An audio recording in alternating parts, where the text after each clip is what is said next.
So everybody here wants to learn how to build basic desktop applications in Ruby. So I'll help you walk through this workshop. It's a 2-hour workshop, which will involve some theory and some exercises, as well as even tests. Before I get started, though, I want to mention that I gave this workshop last year, a different version of it, which I've improved quite a bit for this year. But after I finished the workshop last year, Mike Perham, who is the owner of the Sidekick project, reached out to me and told me that he built a Sidekick UI using glimmer-dsl-libui. So this is like a product of the workshop of last year. So it's just giving you a real example of real apps that you could build by using the knowledge that you would learn in this workshop. So Quick is a UI for Sidekick. That is an open source Ruby gem. It was built by Mike Perham initially, and then he had me help him with the rest of its features. He built the one screen MVP of it, and then I helped him with the rest. And also, as a result of that project, I extracted a glimmer-libui gem for graphs and charts. So that was also a product of somebody attending my workshop last year, building a real app, and then we extracted a gem out of it. So now everybody can use graphs and charts in libui. So as far as the outline of the workshop, we're going to start with the GUI basics, and then we're going to move on to the MVC software architecture, and then we'll go into MVP and data binding. So to clarify, MVC is Model View Controller. It's a very famous pattern in GUI apps or user interface apps in general. It's even used in Rails web application development. MVP is like a more advanced version of it, Model View Presenter, which leverages the idea of data binding or the feature of data binding. After that, given that this is a basic desktop development workshop, I'll just go quickly through advanced data binding without spending too much time there. And then bonus, if we have extra time at the end, these are outside the scope of this workshop, but if we have extra time, I'll go through them, custom components and scaffolding. And if we don't go through them, then the Hack Day event in the afternoon for glimmer-dsl-libui can be used to learn those two other concepts. So before we get started, I want to make sure everybody has access to the GitHub repo of the workshop. So you can scan this QR code, but hopefully everybody did that before the workshop, because that was one of the prerequisites of the workshop. So if everybody has done this already, we can just move on. Has anybody not downloaded the GitHub repo? Very few people. So what I'll do is,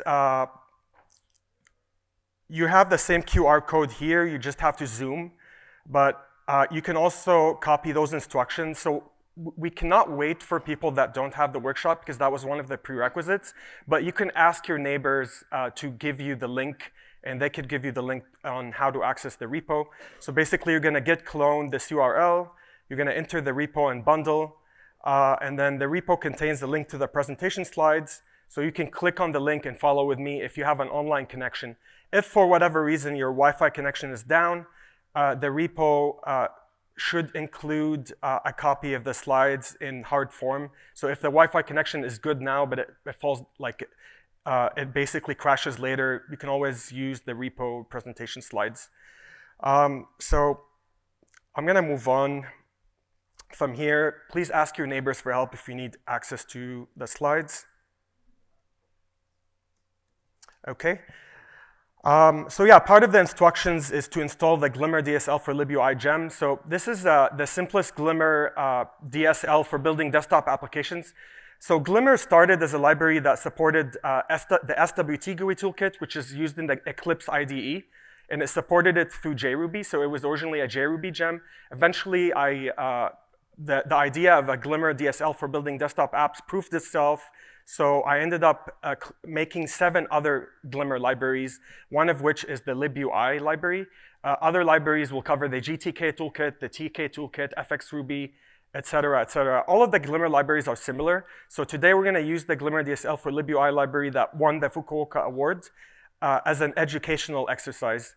This is a very good educational library on building desktop apps, because all you have to do is install the gem and get started. You launch the examples, you will get an app like this. This has all the examples.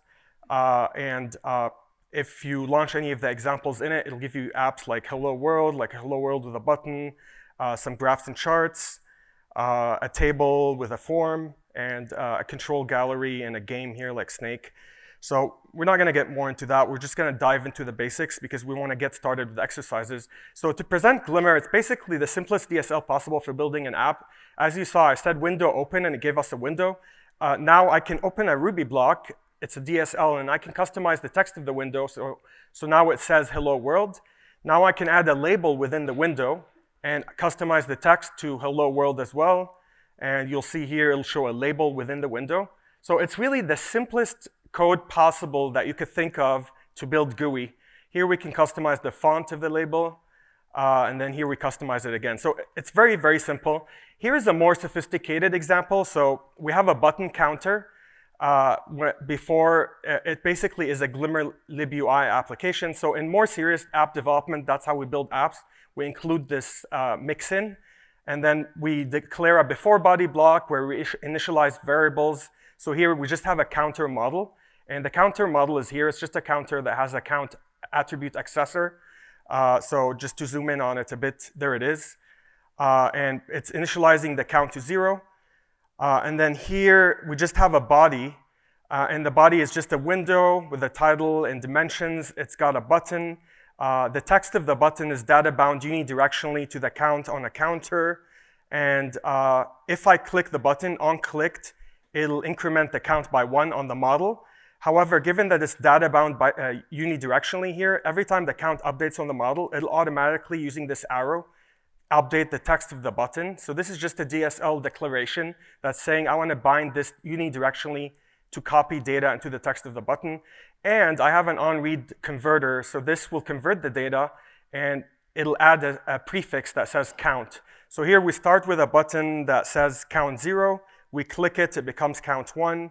We click it again, it becomes count 2. So, I mean, I'm just diving into a more sophisticated example right off the bat, just to give you an idea of how we build apps with this, but we're not gonna start with this at all. We're gonna start with much simpler exercises. So I only included the glimmer-dsl-libui design principles here so that you have an idea about them, but I'm not gonna cover them. This is a workshop, so we're just gonna dive into exercises, but you can read it on your own. So to start with the basics, the GUI DSL basics, the first thing you want to learn is the control keyword. So libui lets you build elements in a user interface as controls. So controls enable users to either see data or control data, manipulate data, like, for example, entering text into a field or selecting an option from a combo box, or entering a number into a spin box, etc. So think of controls as elements. They're very similar to the idea of elements in HTML. So this is like the desktop version of what HTML does. In fact, HTML actually copied desktop development, but yeah, desktop apps usually call these controls, widgets, or components. So anyways, you need to know the control keywords to get started. So there's a word that's window, there's a word that's button, label, entry. So this is a label. So just to zoom in here a bit, this is a label, this is an entry, this is a button, and the entire thing is a window. So that's the first concept you want to learn, is controls. They're usually underscored, and they're declarative. They're a declarative way of building UI. So there are many controls. You can check the glimmer-dsl-libui supported keywords in the libui repository, the glimmer-libui repository, sorry, because this is, it has a table that has a list of all the controls that are available. We're not gonna, worry about mastering, like memorizing every control right now. We're just gonna use the simplest controls in the exercises, but I just wanted to give you an idea about them. There are even more controls like menus, radio buttons, scrolling area, tab items, etc. So the next concept you want to learn is control arguments. When you construct a control, you use the control name, and then you can open parentheses and pass it arguments. Every control has its own arguments. For example, a window will take the title of the window as an argument, optionally. So it builds a window that says hello world. Also, you can pass, some controls take extra arguments, like this one takes the width and height of the window, so it'll build a window that's 300 by 200. So that's what that is. The third concept you want to know is the control content block. So if you put curly braces in front of a control name, you open basically the content of the block. of the control. So like I showed you already, we had a window with a label inside it. So that the label is within the content of the window. So this is a way of basically, so you can add nested controls, or you can specify properties for the window. Like I can say the text of the window is hello world. That would be a way of specifying a property. Or the third thing you want, that you can put inside a window is listeners. So now if we go into a window, you can still pass arguments and open a block. So you can do both. And here's an example of properties. So I have a window. It has a title property of hello world, a content size property of 300, 200. So all you do is put the property name, space, the value. That's it. It's that simple. It's the simplest way of thinking about GUI, basically. Doesn't get any simpler than that. Control properties vary between controls, but I mean, you can set the text of an entry or a label, the checked property of a checkbox, this selected property of a combo box, etc. Like there are many properties. You can check them in the glimmer-dsl for libui supported keywords table. The next concept is listeners. So listeners always begin with on underscore. So listeners is a way of implementing the observer pattern by enabling you to observe part of the view to do work if something changes. So for example, if a window closes, I can say on closing, print a statement to the user that says bye-bye. So that's a way of basically hooking a listener to a window. And this is an imperative code block, so it takes a do-end block. By the way, for controls, when you put content, you intentionally don't want to do end. Here, I'm using curly braces because we're declaring controls and we're declaring their contents. So you want to be declarative, not imperative. When you say do end, that's imperative. So that's why Glimmer has its own standards for blocks. It's not the same standards that you use in Ruby in general. Only when you're doing imperative code, like on closing, that's when you say do end. But when you're doing declarative code, you just open curly braces because you're just doing a declaration. Here's another example of a button that has the title click, and on clicked, it does something. So these are examples of listeners, and there are many listeners: on changed, on toggled, on closing, on draw, etc., on mouse up, on mouse down, etc. Okay, so next we have nested controls, which I already mentioned. It's basically nesting a button within a window. But also, one form of nested controls is layouts. So you can have a vertical box, it layout controls in a vertical manner, or you can have a horizontal box. So it'll put controls in a horizontal manner or horizontal way. And then there's a form, which builds a form, and then there's a grid. The grid is currently unstable in glimmer-dsl, in the libui toolkit that Glimmer covers. So Glimmer runs on top of libui, and libui is a C library. And right now, grid is unstable in it. So I advise against using it, but usually you could almost do everything with vertical box and horizontal box. So within layouts, once you put a control inside a layout, the control can specify layout properties. So all of a sudden, label now can customize how it's laid out within a vertical box by using the stretchy property. So stretchy, if I say stretchy false here, it means I don't want the label to stretch to take as much space as possible. I want the label to take only the minimum size needed, and then the form will take the rest of the space. So by default, stretchy is true on any controls within a vertical box or horizontal box, but if I say stretchy false here, I'm basically saying I don't want the label to take a lot of space. I just want it to take the minimum amount of space. Another thing that nested controls does is basically for a table, you can nest columns. So I want to specify that this table has an animal column, a sound column, a description column, and a GUI column. And here you basically say, okay, I want a text color column, a checkbox text color column, image text color column, etc. So this is a way of basically, most of the time, we will only use text column, which is the simplest column in a table, but there are many kinds of columns on a table. So that's another form of a nested control. Finally, the last concept you want to know about the GUI basics is control operations. So any control that you declare in Glimmer, like a window, will return an object. And the object is a window proxy, like it's a window representation of the window that's rendered on the screen. So this window object has methods, and one of the methods is show. So I can basically show a window by calling the show on the object. And the show method will actually start the GUI event loop for you automatically so that you don't have to do the work yourself. Usually, and also you might assign those objects to variables and then do the things with those variables later on, and I'll show you that in later exercises. So another example of control operations is I created a checkbox here, and then I'm checking if it's checked. It says false, and then I check it intentionally. And now in the user interface, it should show a checkbox. And then if I check it again, it's true. So these are examples of operations invoked on the object that was assigned from glimmer-dsl keyword.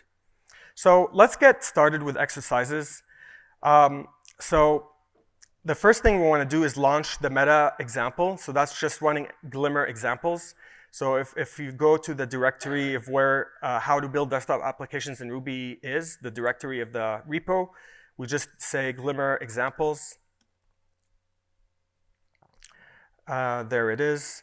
So this gave us the meta example, which has a lot of examples, and it shows us the code here. Like, for example, I have a window with a button in it, and on closing, it's going to say bye-bye.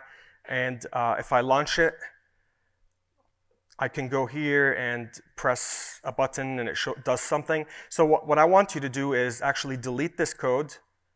So I actually asked for basic window, I believe. There you go, basic window. And then we're going to delete this code up to include Glimmer. So we're going to keep those two statements. And then here we're going to add new code. So what I'll do is basically, I want you to follow with me. Just a second, sorry, I have it zoomed in. So I want you to follow with me in doing all the exercises up to the section 2, basically. So we're in section 1. So we have exercise 1, 2, 3, 4, 5, 6, 7, 8, 9, 10, 11. They get progressively more complicated. And then in the end, we have a section 1 test. So I want you to do all the exercises and then do the section 1 test.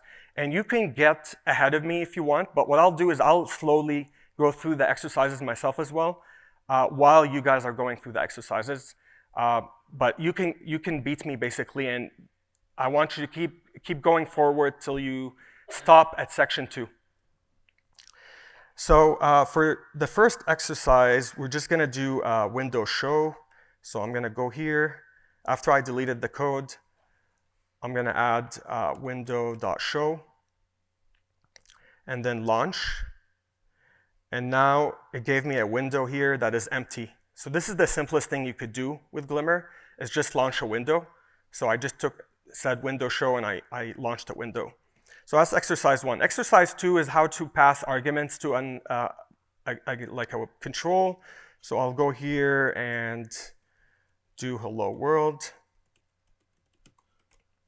Doesn't matter that much how you spell it, but there it is. So it gave me a hello world window. So now I delete that code. So after every exercise, delete the code and to be ready for the next exercise. Delete the code up to include Glimmer. So keep exclusive. So keep include Glimmer in the code. So next, this is an alternative way of creating a window. So instead of using arguments, I'm going to use properties. So I'll pass the title as a property. The benefit of this approach is when you use properties, you can use more advanced ways of setting the property, like data binding, which we're not going to do right now, but that's the benefit of properties over arguments. So I'm going to declare a window and set a text, say hello world, and then I'm going to invoke show on it.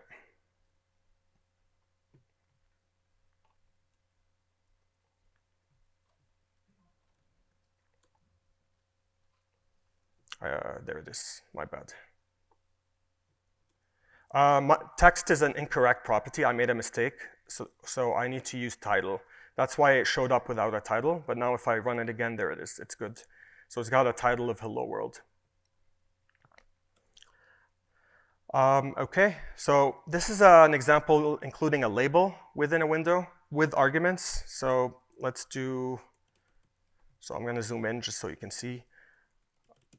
I'll clear the properties and I'll put a label here, and it's also hello world. And then I'll launch it. There it is. So now we have a window that has a title of hello world, and it has a label within it that says hello world.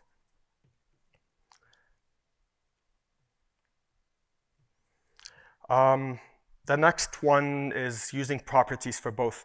So what I'll do is I'm going to stop and let you continue till you reach the test. Once you reach the test, I want all of you to, so I want to stop because in case people have questions, I want to help them. So before I continue, I want to ask, does anybody have any questions so far? Okay, does anybody need help? Okay, awesome. So I'll let you continue till you finish all the exercises up to section 1, the section 1 test.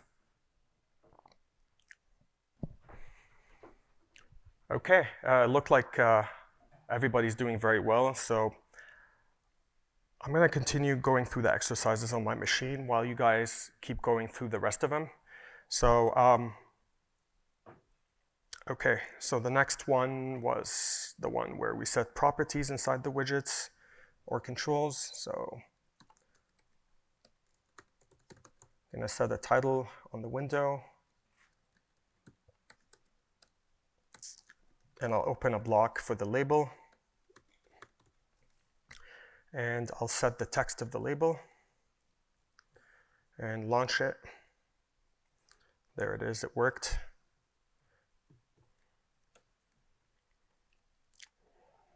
Okay, this one starts getting more sophisticated. It has a listener. So let's do this one, hello button with a listener.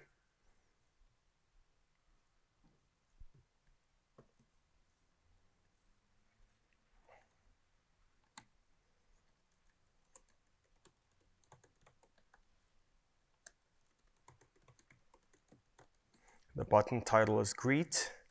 It's the first argument for the button. On clicked, it's going to open a do end block. And then finally, it's going to put a message box that says greeting, hello. Okay, so this is the final code. So I'm going to launch it. And we'll hit the greet button, and it gave us a greeting. Okay, so let's go to the next exercise. So this one is doing a layout.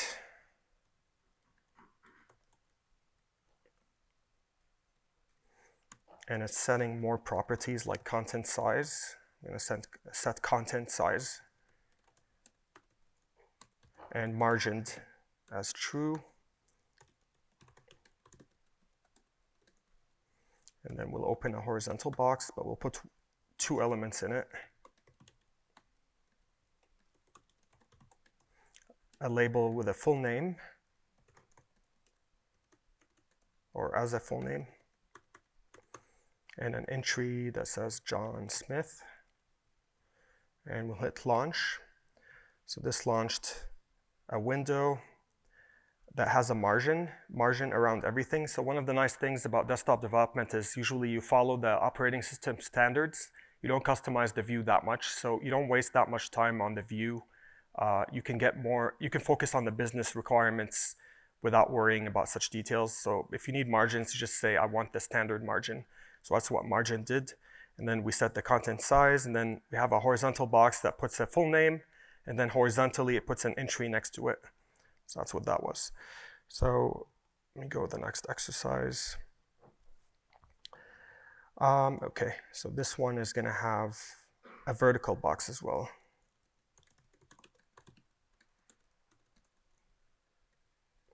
You know, I am cheating and not deleting everything. I suppose that is a good idea. You don't have to always delete everything.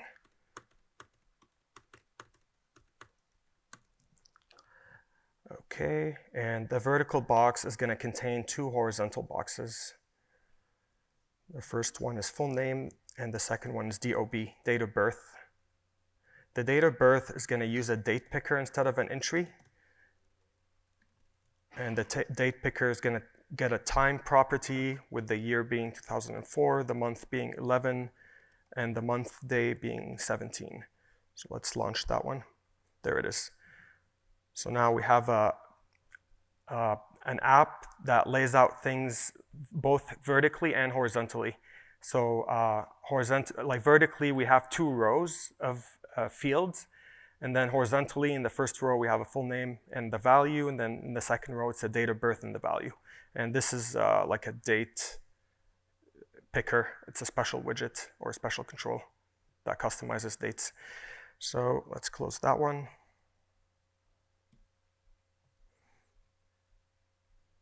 Okay, next one is using stretchy. So I want to show what stretchy does. So basically, only the labels are going to get stretchy false. So I'll open the label block, and I'll put stretchy false. And I'll copy this and paste it here. That's it. So now when I launch it, something changed. So you can see that the labels are like DOB is only taking as much space as needed for the DOB word or acronym, and then the rest of the space is given to the next control. So when you say stretchy false, basically we're preventing this from stretching all the way. So I'm going to show it to you on the slides.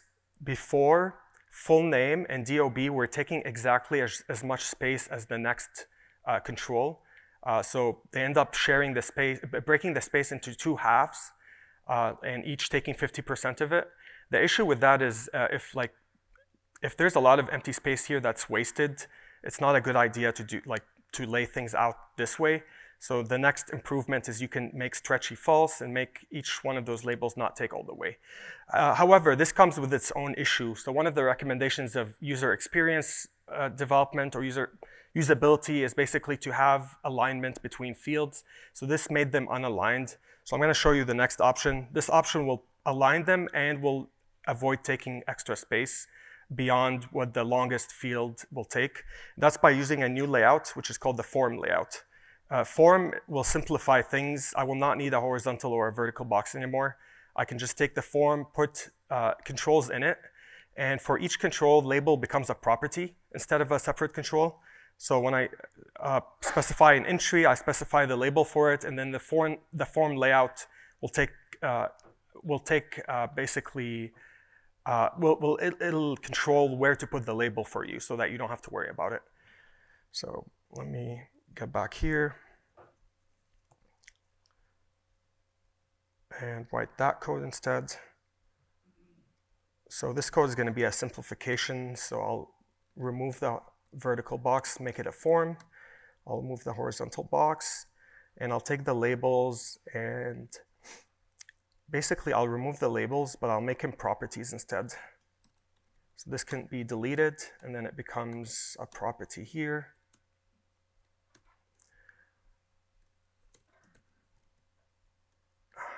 Same here. I can delete this and then make it a property here, because the form layout can use the information of the label property to automatically lay the label for you out in the GUI. So let's execute this. There it is. This one looks much nicer. Everything is aligned. Yeah, you get the nicest version of the form here. It's still good to know about stretchy false because it's useful for other kinds of user interfaces. That's why I went through it. But in any case, let's move on. So the most complicated sample in section 1 is the option selector. So the option selector is showing you, so basically we have 3 options, options 1, 2, and 3.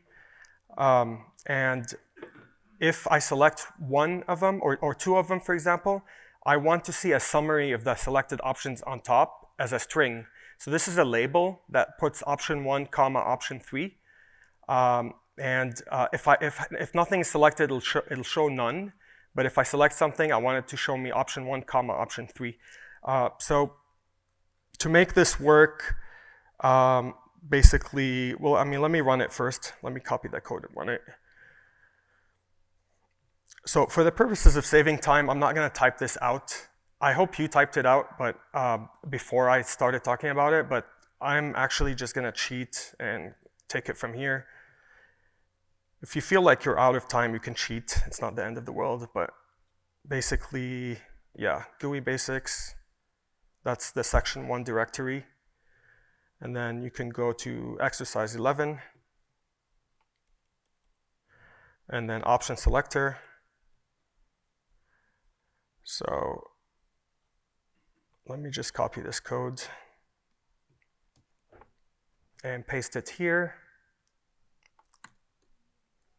Okay, let me launch it. Okay, that worked. So basically, as you see, it started with the summary of the selected options being none, meaning none are selected. I select this one, now it says option 1. I select option 3, now it says option 1, comma, option 3. Then if I add 2, all of them are selected. And then I can unselect all of them again. So the way this works is basically,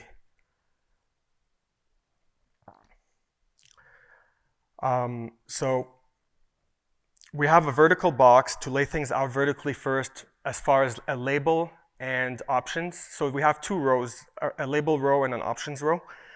And then the label was assigned to a variable called selected options label. And then we have a horizontal box that lays out all the checkboxes, and we're assigning all of them to a checkboxes array. So Ruby gives you a nice method called 3 times, like times, the times method on integer or fixed num. So I can say 3 times, run this block and map it into an array that will get stored as checkboxes. And then here I have for each run of the block, it'll basically create a checkbox control with the title being option and the option number.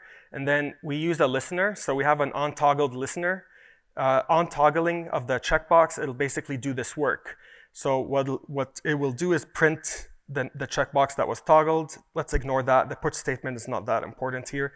But then we're going to take the checkboxes array that was assigned here, and we're going to select all the checked ones. So this is like basic Ruby is I'm using a select iterator, and it's picking all the checked checkboxes.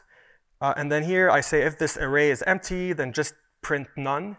Otherwise, take the checkboxes, map them to their text. So every checkbox has a text property, and then join them with a comma.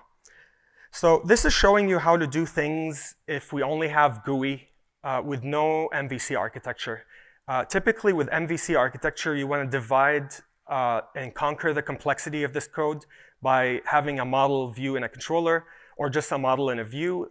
But here I'm just showing you the pain that we go through if we don't have MVC. So without MVC, we have all the logic in one place, and that's how things happen without MVC. But again, I'm trying to graduate you gradually through, we start with a view, and then we move into MVC, and we do model controller. And then after that, we're going to do MVP, which is a model view presenter and data binding.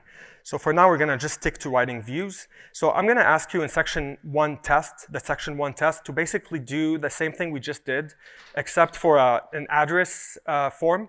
So we have an address form that has 6 fields. So a label that says full name, a field of a full name with label and entry, and then street, and then city, state, and zip. And that's just to keep things simple. I could have actually asked you to use some sophisticated widgets here, but for now I'm keeping them entry. Except for the last one. This one's going to be a checkbox, and it will not have a label. It's going to be billing and shipping. And basically, at the bottom, there's a label that will print a summary of the address. So here, it's going to say John Doe, comma, 1 Park, comma, Chicago, comma, Illinois, comma, 60654. And if I check the billing and shipping checkbox, it will add a suffix at the end that says billing and shipping. So this is going to be your first test. So it's going to test your knowledge with this. It's an exercise. So you will implement this. Like just open a Ruby file locally on your machine and put all the code there. And obviously at the top, you have to add require glimmer-dsl-libui and include Glimmer before you write your code. But then you're going to have to do this exercise. One thing to note is that you're gonna have to use two listeners. So every time a user types stuff in here, you wanna listen to the onChanged listener for every entry. And then for the checkbox, a checkbox has a different listener. It's called onToggled. So every time the checkbox is checked or unchecked, the onToggled listener is triggered. And when either of them get triggered, you want to make sure to update this label with the summary of the address. So when there is no, when the checkbox is unchecked, you get this. When it's checked, you get this. So I'll give you 10 minutes to do this exercise, and you're welcome to ask your neighbors for help or ask me for help with it. But yeah, this is the simplest way of building desktop apps. We're gonna get into more sophisticated ways in section 2 and section 3. Section 3 will show us how to do real serious app development. But we're gonna start with the simplest way of doing things, so I'll give you 10 minutes.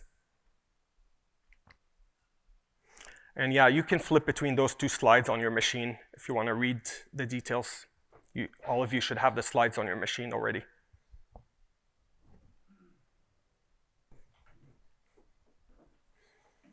It just occurred to me that this way of writing apps, where the view mixes the code of the model and the controller in the same place, is how Shoes application development happened in the past. So Glimmer improves over Shoes. Shoes was it's one of the oldest Ruby libraries for building GUIs, which stopped getting maintained, and that's why Glimmer took over and tried to do better than Shoes. One of the things that it does do better is basically gives you a very nice structure for building apps with MVC or MVP. Instead of doing things this way. This is how Shoes used to do apps in the past. So it's good to learn more basic ways of development, because Glimmer was inspired by Shoes as well, but it also improved upon it significantly. So that's why I'm showing you this approach first before I move into more sophisticated approaches.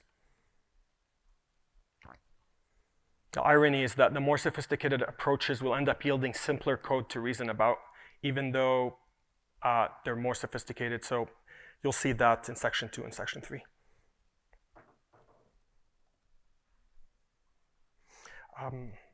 Actually, I do need to clarify something though. My bad. So the test does not need you to write the code in the meta example. I wanted you to create your own Ruby file and run it by saying Ruby and then the file. That's it. So actually for that, it's simpler. You can run it from the command line. You don't have to be here. Gotcha. So when I get to that part, like when I get to the test part, switch over to... Yeah, because you want to save your changes. You don't want to lose them. If you, here, everything gets lost after you've closed the app. Okay, so right in the middle. Got it. So yeah, if you've written anything in the Glimmer meta example for the test itself, copy it into a file and save it, because the Glimmer meta example right now does not support saving. It's outside its scope to save.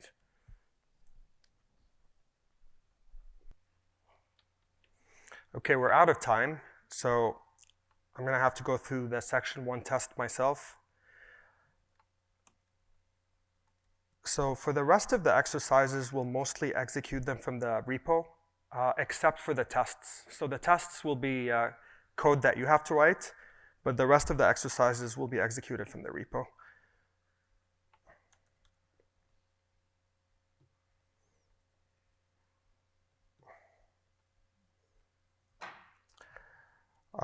Okay, my internet connection is a bit bad, so I'm just going to use my IDE. So, by the way, I built this IDE in Glimmer. This is built in Ruby. This IDE is 100% built in Ruby, including syntax highlighting. Like this stuff, it's all done in Ruby. So that's just giving you a real example of what you could do with Glimmer. But yeah, so if I go to test 1 and open it up, so basically I saw a few people do a near complete version of this. So I think some people got it, but I'll go through it for the rest, or for everybody even. So we have an address form, so you can put the address form as the title of the window. You can give it some dimensions and make it margined, but the key part is here. We have a form, and it has an entry that says full name, and on changed, it's going to update the address summary. So basically, how about I just run it? So if we go to the repo here, one way of running Glimmer apps is to say Glimmer and then the name of the app. So if you go down into some exercises, I give examples of that. So you can say Ruby, or you can say Glimmer. But basically, I typically will use Glimmer because Glimmer will automatically load the Glimmer library even if your script didn't require glimmer-dsl-libui. So anyways, I'll do section 1, test, and address form. So let's run it. There it is. So it gave us an address form.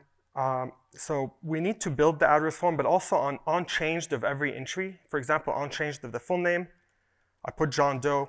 And you can see here it immediately updated a label that says John Doe, which is the summary of the address. So if we go back here into the code, you can see here it said update address summary. It goes here and it calculates the new address from all the fields. So every field got assigned to a variable. So you see we have a full name entry, a street entry, a city entry, state, zip, and the billing and shipping checkbox. So it's very simple. It's just, you assign variables, you execute this method, it grabs their data, and it joins them. It joins all the ones that are not empty. And then if the checkbox is checked, so here we check if the checkbox is checked, it'll basically append this suffix, and then it'll give you the address summary. And then finally, you set it as the text of the summary label. So at the very bottom, I have a summary label that's empty. So you don't really have to put any value in it. I mean, I saw some people that put TBD. That's OK. You can put TBD, but you don't even need to put anything if you want. You could just do this. And this will give us a summary at the bottom. So now, on invocation of every field, we're calling this method to update the address. So then if I type in here the name of the street name, Chicago, let's just say Chicago, Illinois, some zip code. And then if I put billing and shipping, see, it added billing and shipping here. If I remove it, it got removed. So a simpler way of writing this example would have been to duplicate the code. So for example, I could have just taken this. Originally, when I wrote it, I duplicated the code. So I noticed that I had to do this on every changed listener. So on every one of them, I ended up doing this. And then I realized, we can refactor this and extract a method out of this. So the next advancement would be to then take this code, refactor it, and put it in the method. And then now the method does everything. And that's because we have variables that are assigned, kind of like the summary label variable. So that's what variables enable you to do. So that's pretty much it for test 1. So let's continue into section 2. So section 2 is MVC software architecture. This is now getting closer to how you build real apps.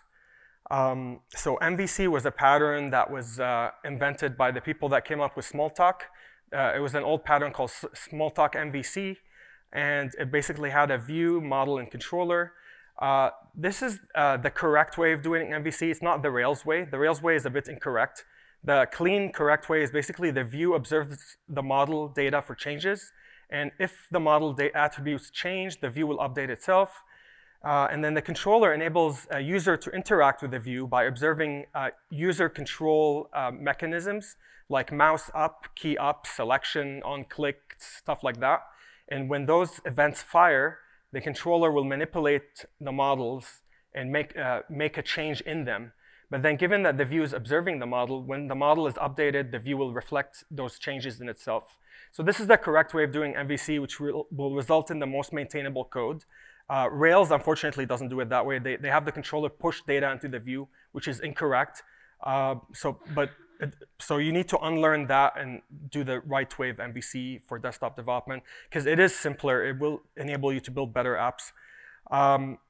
And yeah, it relies on the observer design pattern. I already went through this. Now, for the view to observe the model, there is a keyword, observe, that lets you observe a model attribute and then pass it a block afterwards. And then the block will let you do some work if the attribute of a model changes. And I'll show you an example of that in a moment. Yeah, like here's an example. So we observe a model attribute, and then we pass it a block, and then we do some work. Behind the scenes, it's constructing a Glimmer data binding observer object with the proc method, and then it's invoking observe model attribute.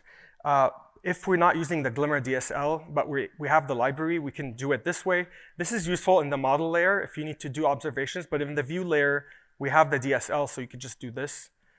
So for example here, so there are two ways of doing MVC. There's the explicit controller approach, which is more similar to the old Smalltalk MVC.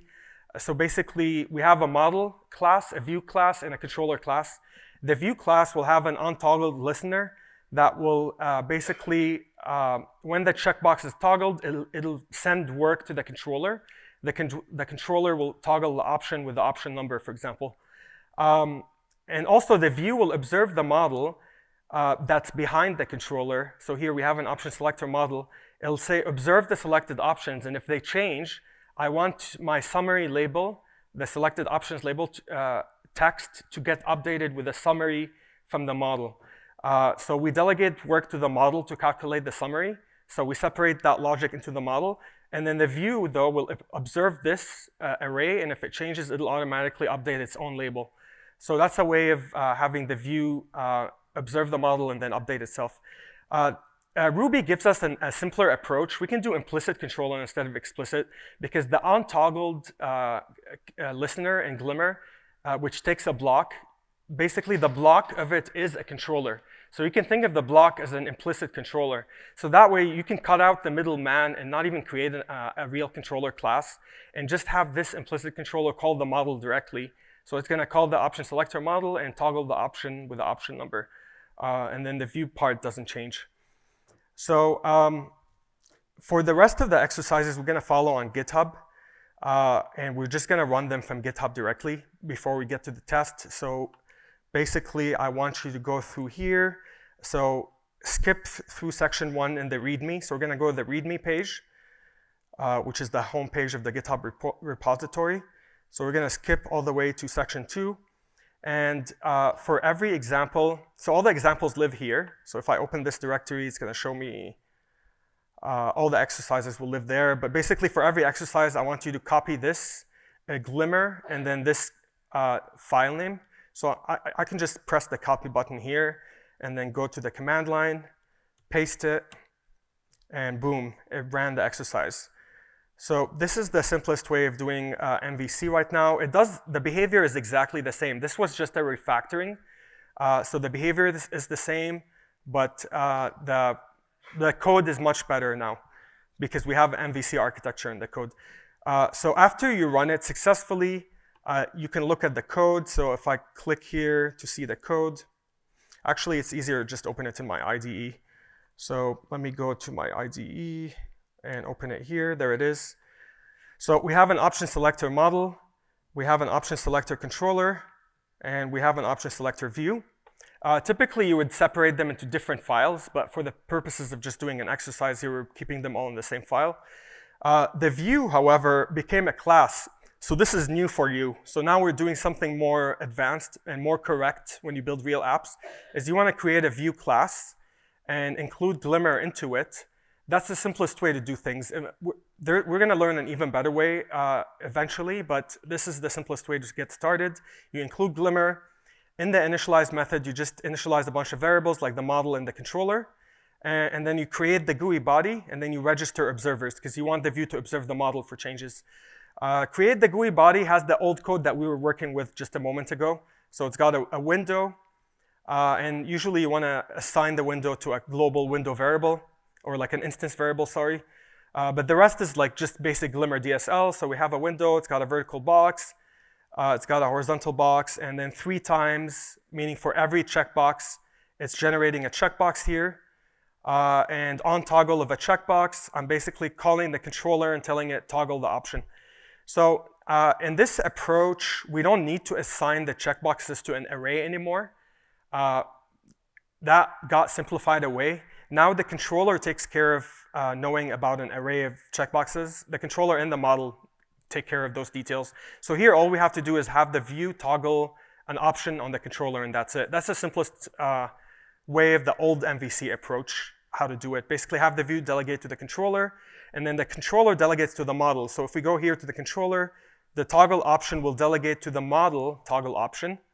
And then the model toggle option will do the real work. So that way, this is like correct business app development. You have the model handling the business logic. You have the controller sitting as a glue between the view and the model, and then the view lets the user see the user interface and interact with the model. And the model also has the summary method now. So this got refactored as well. This will enable you to, do the logic of rendering the summary here in the model. So yeah, the code is a lot better now. So let's jump into the next exercise. So now if we go to exercise 2 under section 2, again, we copy the code from here. We paste it here, we run it, and it's gonna show us the same example.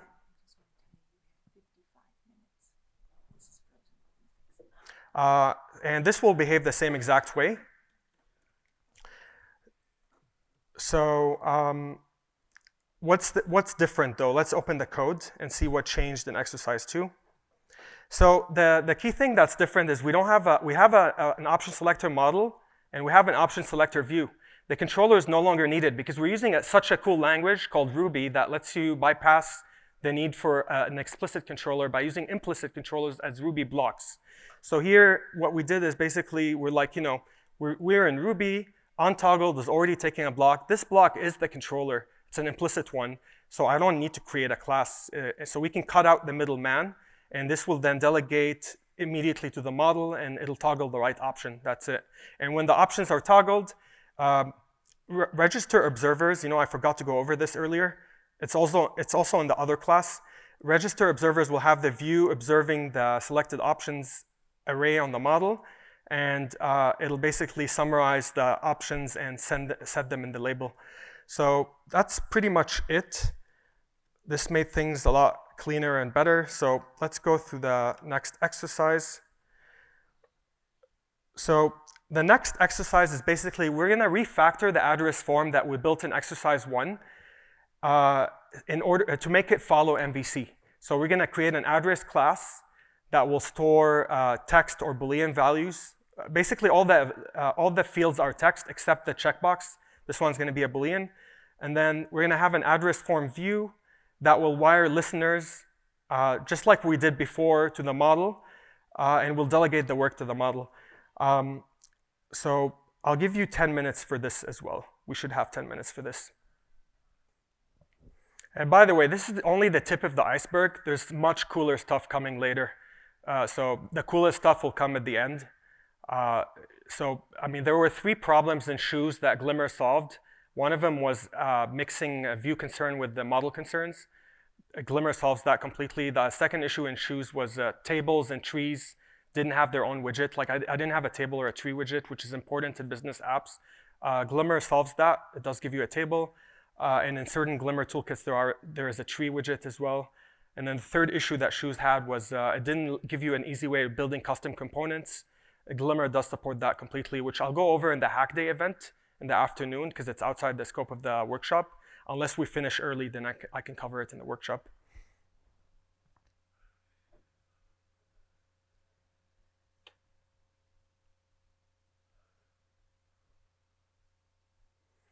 But yeah, in section 3, we're going to build an even smaller version of this. We're going to refactor this again. It'll be even smaller. It'll look very, very cool by using advanced features in Ruby. It just occurred to me, you don't need to use your own code for the first address form that we built. If you didn't finish it, it's better to actually take the one that was in the repo. So it's actually this one that's in the test01 directory under section 1. So I wanted you to take this and refactor it. You don't have to start with the one that you built in case you didn't finish it.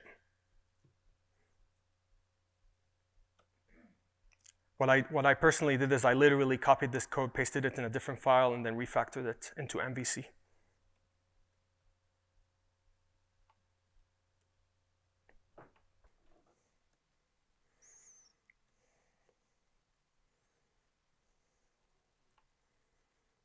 One thing I might have glanced over quickly, I did when I was showing the MVC examples, is that when you build the create GUI body, when you build the body inside create GUI body, you're going to assign it to a window attribute or a window instance variable.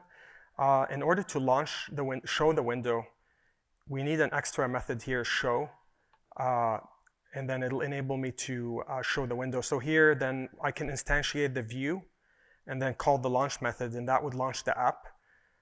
That's one way of doing it. An alternative way is that if window was an attribute, then I could have done here .window.show, but it's actually cleaner to just have a launch method hiding the details. So you will likely need this you'll definitely need a launch method as well in order to start your app, unless you have a different way of starting the app.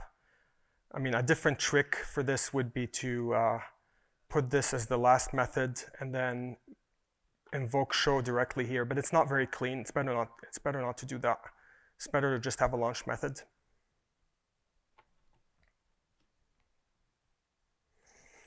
Yeah, we're actually out of time, so I'm just going to go through the details of this test exercise. And by the way, we're going to have a hack day event in the afternoon, so if you didn't get to finish any of the exercises or tests, you will have enough time to go through all of them in the hack day event afterwards. So let me launch the test 2 implementation. It's actually section 2 test 1, sorry. There it is. Let me just launch it just to show that it works. So typically you can say Ruby and the file name, that should work, or you could say Glimmer in the file name. Glimmer is the more default way in Glimmer apps, but I already launched it. Now it's summarizing the address, as you can see. And then if I check the checkbox, it adds the suffix. So it definitely works. The code is basically, we're doing implicit controller MVC, so we only have an address and an address form view. The address has all the attributes needed for an address, like full name, street, city, state, zip, billing, and shipping.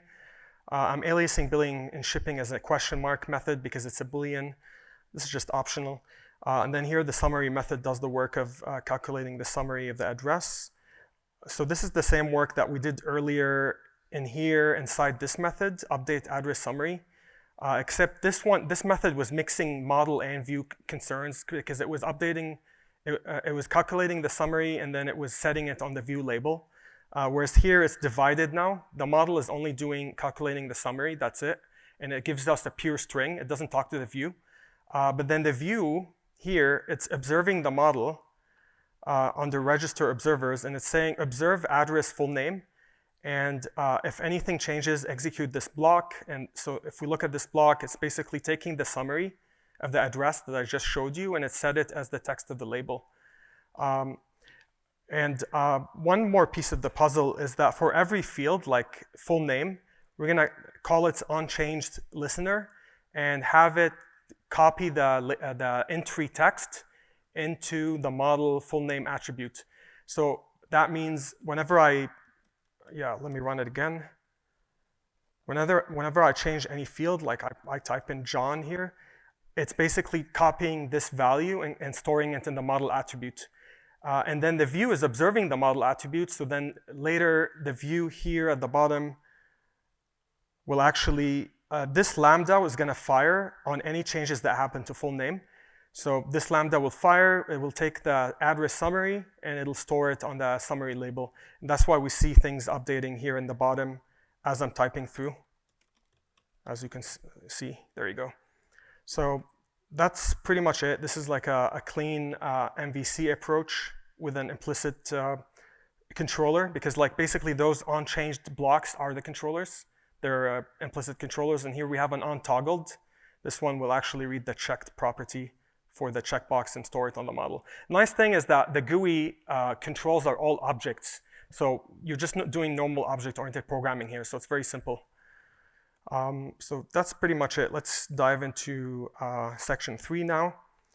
We have about 40 minutes left, or a bit less. So, okay, so now we're going to talk about MVP and data binding. So MVP is a more advanced version of MVC. It's like an evolution of it that I believe Microsoft came up with it with the innovation of data binding. So the idea is that there would be a presenter sitting between the view and the model, And the presenter could be implicit or explicit. If it's implicit, basically a presenter will let you bind any field you see on the view to attributes that are on the model. So that way, if the model changes, the view will update, and if the view changes, the model will update. So this will simplify code significantly, because then you can declaratively wire the view to the model. You don't have to use listeners like ontoggled manually anymore, except for certain actions like clicking a button. So let's get into it. So if I have an entry and it's got a text, I want a data binding basically bidirectionally to first name user. So this syntax is completely unheard of. There's no, I don't know of any other programming language that has this. Only Ruby can do this. Ruby is so amazing. It lets us do operator overloading within a DSL context. And here, like basically, the spaceship operator will give us a very intuitive, expressive way of saying, I want to data bind first name to text on entry bidirectionally. Datetime picker also does the same thing on its time property, and it's data bound bidirectionally to event time on reservation. A button text, however, so you need bidirectional data binding when the view allows the user to make changes to the data. However, the button text cannot change. Usually once you set a button's text and it says submit, in general, pressing the button will not change the text. However, you can have the model change the text. So if the model updates, you can, so here you used unidirectional data binding, and you say if the count on a counter updates, I want it to propagate that change to the text.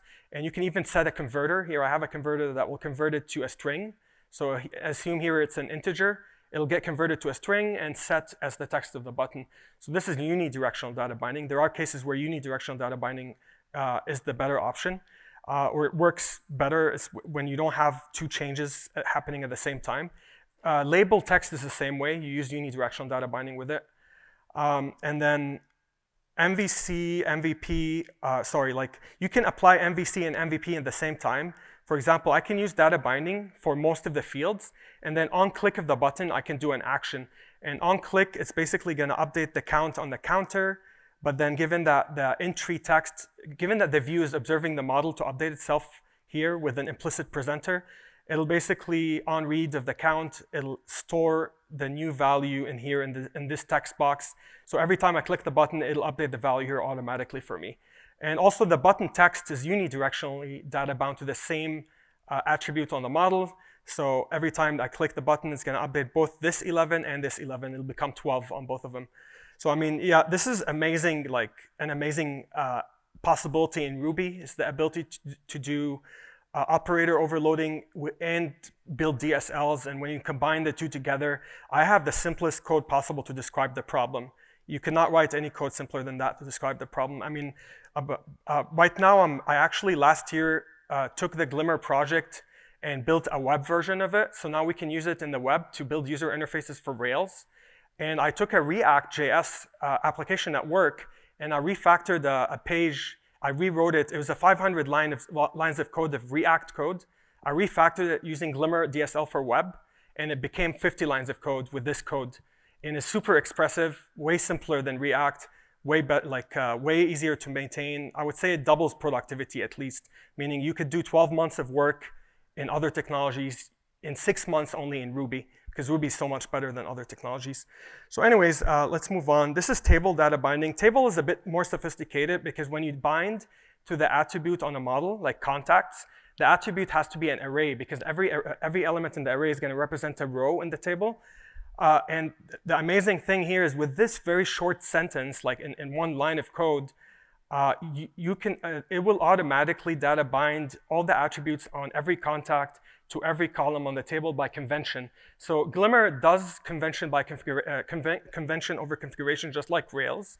So here it's basically, if we have a name column, it'll assume there's a name attribute on contacts, and it'll try to use it. And then it'll data bind automatically. So with this tiny line, it does everything for you. In other technologies, I usually have to write lines of code to data bind data to a table. Here it's a lot simpler. Here's an example where you can customize the attributes. So it's convention over configuration, but you can also configure if needed. So here we're customizing the names of the attributes to map to different attributes. So I'm just going over this quickly because these are advanced data binding approaches. Content data binding is very advanced. It's basically, you can data bind the content of a control. So I mentioned earlier that you can nest controls within each other. And if I have a vertical box and its content might change dynamically, you can use content data binding. So I can say, I can put this content block within the vertical box and bind it to an attribute on a model. And every time an attribute changes, it'll re-render the entire vertical box. So here, for example, I have a dynamic form. So if I have all of those checkboxes checked, I will see all the entries. But if I go here and I say, I don't want to enter an email and I don't want to enter a street, this part has content data binding. So the content will get refreshed with the new entries that are selected only. So it'll exclude email, street, and country. So this now updated dynamically. So this is a very advanced feature of data binding. You don't use it all the time, but for the few problems it solves, it's very good. So we're going to go through, again, a few exercises, and then we're going to have 2 tests.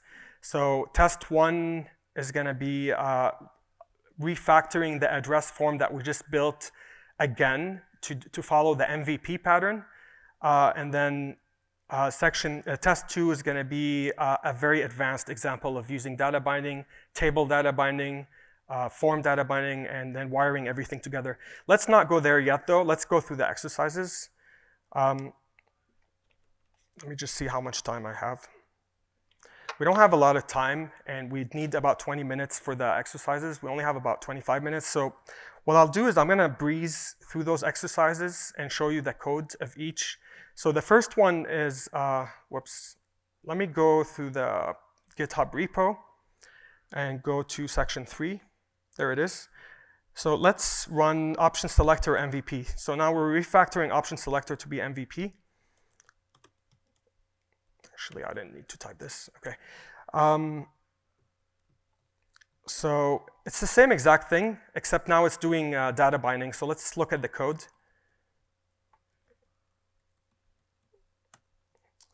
So the key difference here is that we don't have an on-toggled listener anymore. Now what we're doing is taking the checked property on the checkbox and data binding it to an option attribute on a model. So for every option, there's going to be an option number here attribute. So now if you look at the model, see I have attribute accessors, option 1, 2, and 3. So that means the benefit of data binding is instead of keeping them in an array like we did before, we can split them into their own attributes, and you data bind every checkbox to an attribute, and you're done. That's it. However, one wrinkle in this is that we need to make sure that every time they're checked, the summary is refreshed for the model. So what you do here is you override the writer for each one of them. So I'm overriding the attribute writer for option 1, the one that takes an equal sign, and I'm telling it to update the summary at the end. So that way, every time we update one of them, the update summary method will get triggered and will update the summary attribute. And then the summary attribute is also data bound, except this one is unidirectional. So the summary attribute is data bound unidirectionally to the text of the label. And that's the reason why when I ran it, every time I check one of those, you can see the label here updating because its text is getting receiving updates through unidirectional data binding. So that's pretty much it. Now, it would be nice if we can get rid of those methods. If we don't have to do update summary ourselves, that would be very cool. So let's see the next exercise. The next exercise is going to improve on this. So this one's going to use a model observer. So let me run this one. So there you go, it works. By the way, you can follow with me on your computer. If you want to run the exercises, feel free to do it. But I'm going to keep talking just to breeze through the rest of the exercises. So now let's open the next exercise that I just ran. Okay, notice there's an improvement right away. The methods for option 1 equal, option 2 equal, option 3 equal are gone now. Now what we're doing is using a model observer. So at the model layer, if you want to do an observer, you can use this class, which comes with Glimmer. And if you use the proc version of it, it will basically build an observer that will trigger this proc or block on every change. So it'll update summary. And then I'm taking the observer and I'm telling it, observe myself. I am the object that I want to be observed, but I want to observe option 1, option 2, and option 3. That means if any changes happen to them, this will get triggered, and it will update the summary. And then the update summary method will then get called, and then we'll update this attribute. And this attribute, fortunately, is data bound unidirectionally to the label, so it'll get reflected in the view.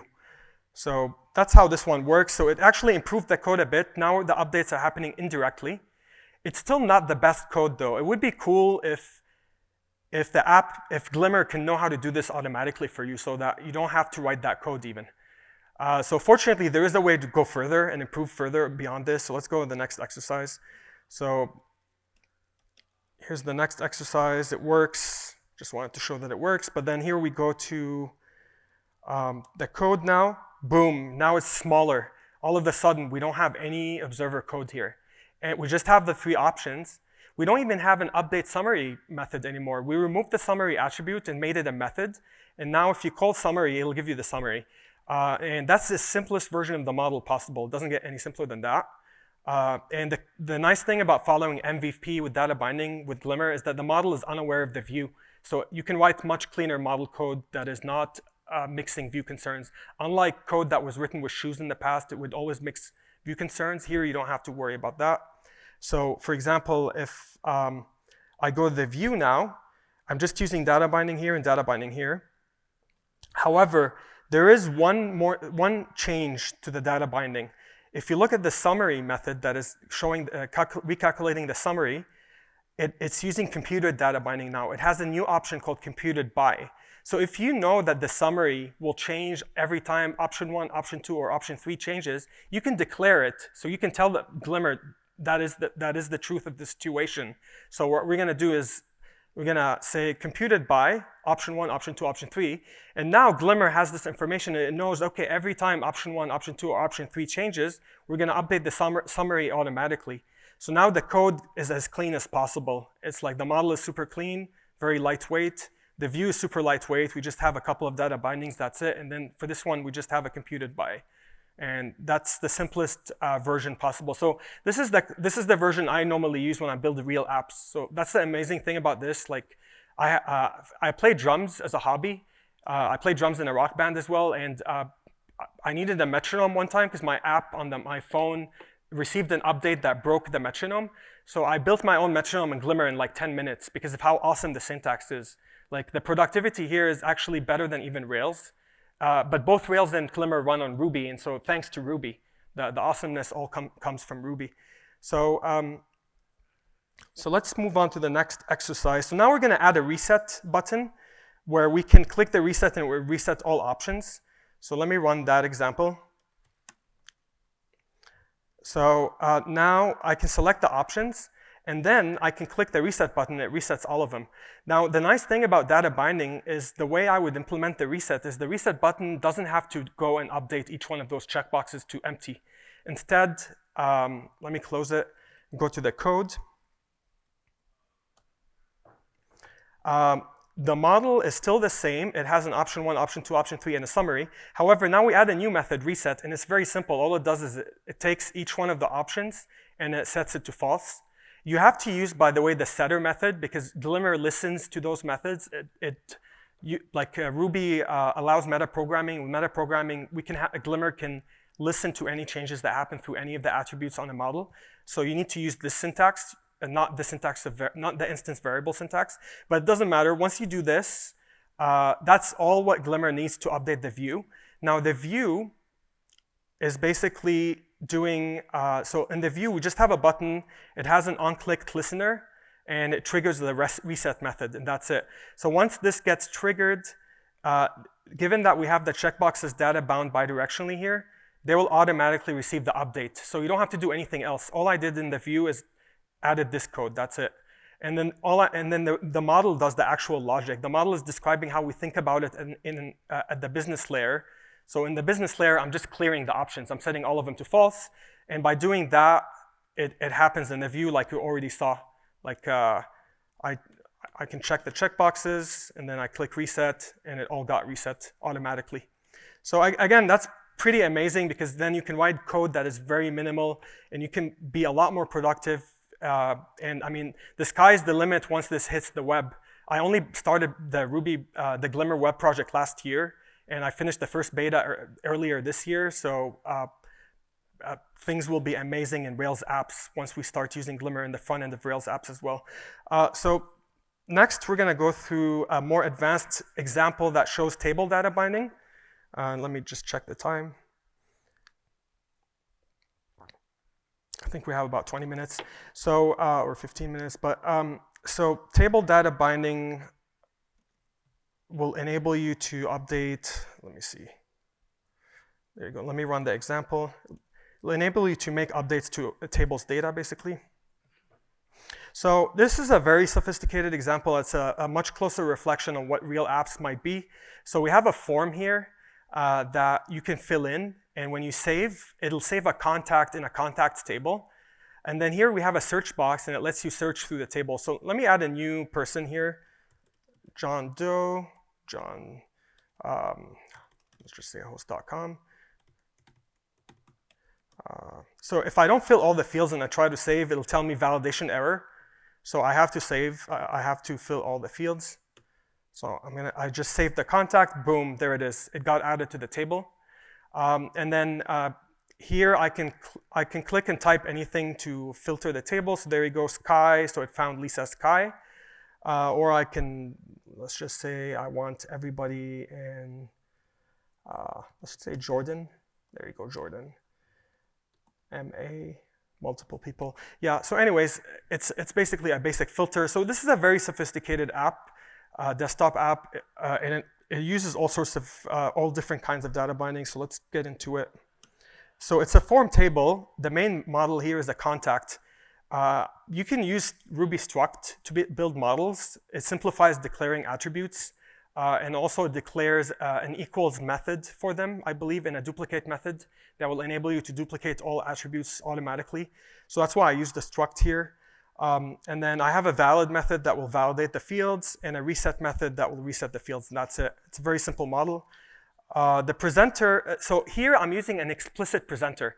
So sometimes when the view is very complicated, you want to use an intermediary model between the view and the models. That's basically an explicit presenter. The presenter is almost like a kind of a controller, but not exactly, but it's sort of like a controller. So the presenter is like a mirror image of the view, but at the model layer. So in the view, like if I click here and look at the user interface, we have a form here. So the form will let you enter a new contact. So here we have a new contact method on the presenter. Also, the view has a save contact button.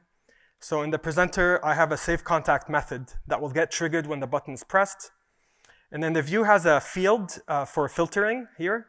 So here we have a method that says filter table that will execute filtering. Also, we have an attribute called filter value, which will store the filter value that the user types. And then when filter table is executed, it will filter the results. And it keeps unfiltered contacts as part of the results. And also we have, unfiltered contacts. And when initializing the presenter, we initialize it with a set of contacts.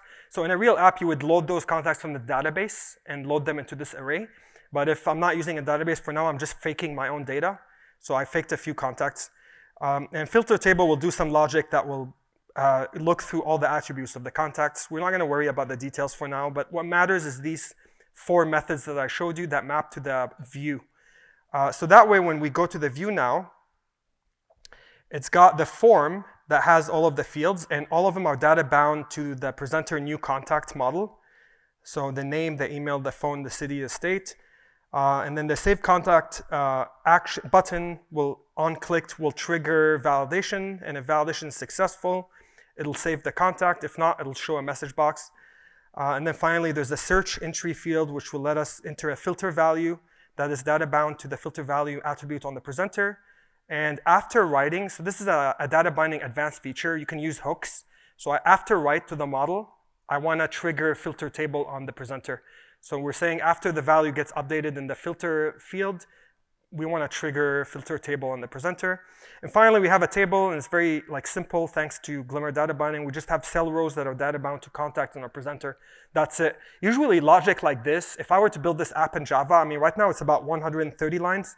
In Java, it would take 1,000 lines, I would say. Like in other technologies, it's a lot more cumbersome to build something like this. Yeah, this is it. This is like the simplest way possible of building this in Ruby. Finally, dynamic form is what I showed you an example of in the slides. It's basically a form that uses content data binding, and as I type these on, as I toggle these on and off, it updates the form because here it's using content data binding. So if I were to look through the code, the key thing about content data binding is that you have a control here, and then the contents of the control, you nest within it a content basically control that will data bind to an attribute on a model, customizable attributes on user. And this block will get re-rendered every time a change happens. So that's the dynamic part of it, and it will change the content of the form dynamically, basically. And within it, you can use standard data binding as well. Like I'm using standard data binding for attributes on every one of the attributes that are selected by the user. So that's pretty much it. So let's get to test 1 and test 2. I would say, I don't think we're going to get to test 2, so let's just do test 1. Refactor the last address form example. We're going to take 10 minutes for this. After that, I'll close with a few other slides, and then we'll do the rest of the workshop in the Hack Day event in the afternoon.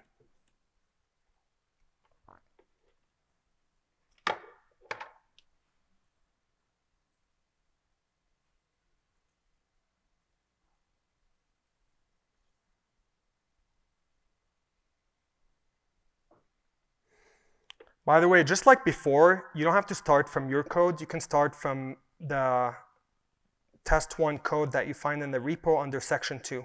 So this is the older version. Wait, this is the oldest version. This is the newer one that used MVC. So you want to take the one that used MVC and update it and make it become MVP instead of MVC by using data binding.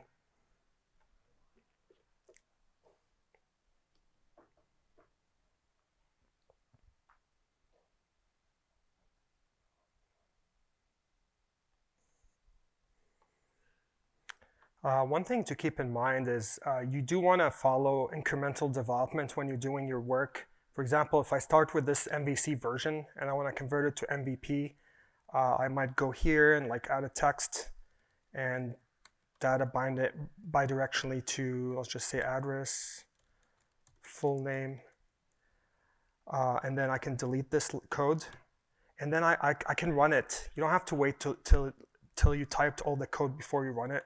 It's recommended to run it incrementally. See, it works. Even though I refactored it, it works.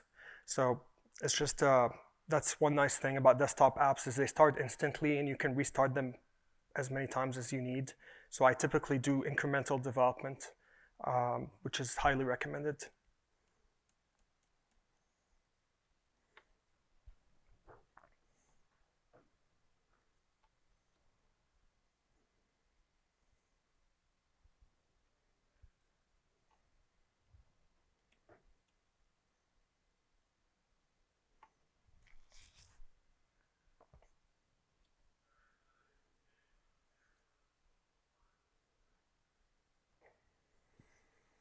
Okay, we're out of time, so I'm just going to go through this quickly. So let me open the tests code, test 1, MVP. So the model, we just have an address model now that has a bunch of attributes that are dynamically declared with attribute accessor. And then in the summary, I'm using some Ruby wizardry here to delegate each attribute name to the send method to call it and grab its value. And then I'm compacting the results, meaning removing any nils, and then rejecting any empty strings, and then joining them together with a comma. So this part doesn't matter, it's just basic Ruby. But as far as the view now, it got simplified significantly. So now we have the attributes data bound bidirectionally like that. So we loop through address attributes in each iterator, and for each attribute we declare a label and then we data bind the value to the text.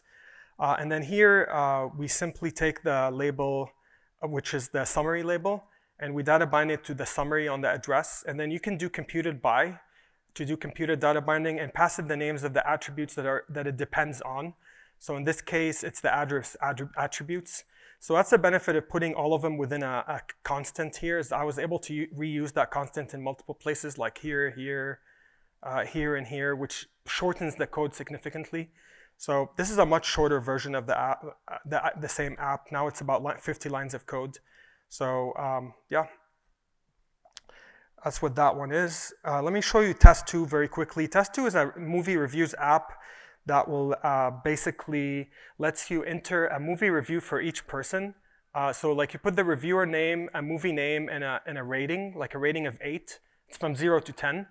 And as you enter them one by one, it actually will update, will summarize the information in a table for you and give you the average rating of the movie with all the reviewers. So for example, 3 people entered Matrix.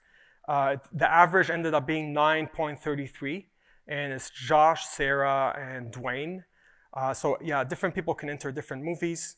So you can look at this example after the workshop, given that you didn't have time for it. But let me just open the code of it and run it.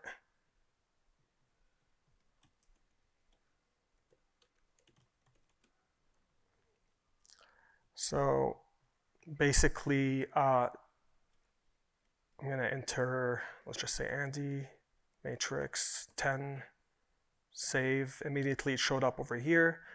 Then here I'll put Sarah, Matrix, just say 9, save. Now it's 9.5, and it puts reviewers here.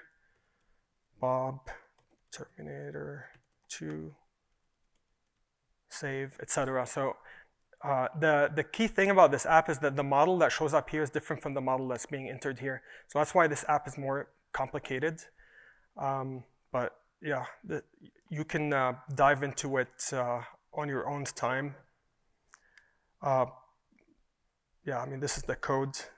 I'll let you dive into it on your own time. But again, the table of code is super simple. It's just a basic data binding with computed data binding. That's it. Let's look into the remaining material. We only have about 2 minutes left. Advanced data binding, I'm just going to cover what we have. So data binding supports converters if you need them. Convert them on, read to them from the model, and write to the model. You have hooks. You have computed data binding, which we use today. Nested data binding, index data binding, key data binding. So there are a lot of advanced features in data binding, which are a bit outside the scope of a basic desktop development workshop, but I just want to cover them. Also components, we do support components, of course, obviously, because you have to support components.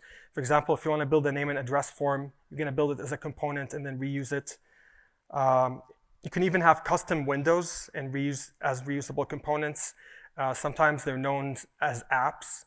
So you can encapsulate an entire app as a component and use it in another app if you want. So there is full component support. There is scaffolding support, just like Rails. You can scaffold components, or you can scaffold an entire app, and it will generate like the whole MVC structure for you. It'll assume implicit controllers, so just a view and model. And it'll generate a rake file, so you can package your app as a gem, and it generates a hello world version of an app, and then you can customize it and do whatever you want with it. So we're going to continue hacking at the main stage, Ballroom South, from 3:45 to 5:45. So you can come there and continue finishing the exercises of the workshop, building an app that uses memory or a database or a flat file. You know, the sky's the limit. So hit me up there. But as far as next steps, I recommend checking out glimmer-dsl for SWT. This one runs on JRuby, and it has a much more stable toolkit. It's 100% feature complete. It can do anything. And you can package it as a native app on Mac, Windows, Linux, like a DMG file or EXE or MSI installer, etc. And you give people an installer. They don't have to install Ruby or anything. They just install your app and they're ready. Glimmer-dsl for WX is the newest Glimmer. It supports another toolkit that is native. I think this is going to start replacing libui in the future because it's more stable than libui. And then glimmer-dsl for web is all of the awesomeness you saw today in Rails now, in the front end of Rails apps. So you could do that. You can build this like to-do MVC app completely with let me jump through it. There we go. This is Glimmer on the web. So this is CSS written in glimmer-dsl. This is HTML in glimmer-dsl, and there's even JavaScript. You can write JavaScript in Ruby using a Ruby to JavaScript transpiler. So that's it. Thank you very much.